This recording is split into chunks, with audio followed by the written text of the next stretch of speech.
That's a really interesting question.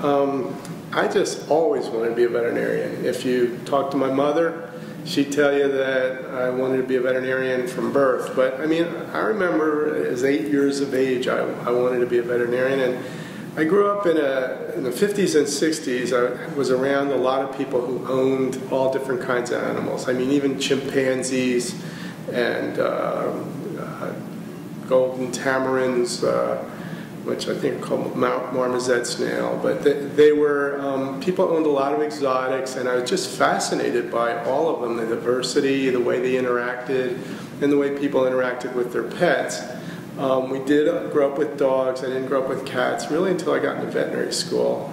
And we had fish, and we had all kinds of lizards and frogs. And my parents weren't really animal people, but my sister, my brother, and I, we just, all three of us were attracted to animals, and we had a lot of animals, which my parents indulged in our desire to do that. When I got into veterinary school, you start to kind of see the hard facts that a lot of the animals you're going to see are going to be sick, and you kind of realize that things are changing and things are, you're not always going to be there just playing with animals. And there was a gentleman who came down from Boston who taught neurology, and he just turned me on. He was like just an exciting, dynamic young guy, and I went and spent some time with him, and geez, neurology just kind of grew on me, and I just really, really delved into it.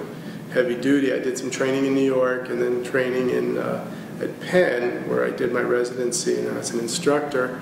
And when I started in practice, I just still loved being around animals and taking care of animals. And then somewhere along the way, and maybe 15 years ago or so, things kind of changed, and I got really, really excited about the interrelationship between the pet and the pet owners.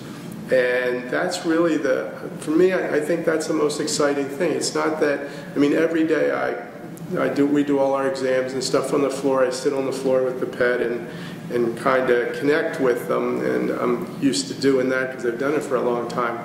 But every day, the interaction between the people and the pet and the choices they have to make is different and exciting, and one that's hard, but you know, because sometimes we have to make hard choices. But I think if that's the case, I want the people to walk out of the room feeling like they did the best thing for everybody involved. And you know, there's kids involved, and there's couples involved, and different opinions, and it is something that is challenging, but something that's really, really interesting and very, very satisfying.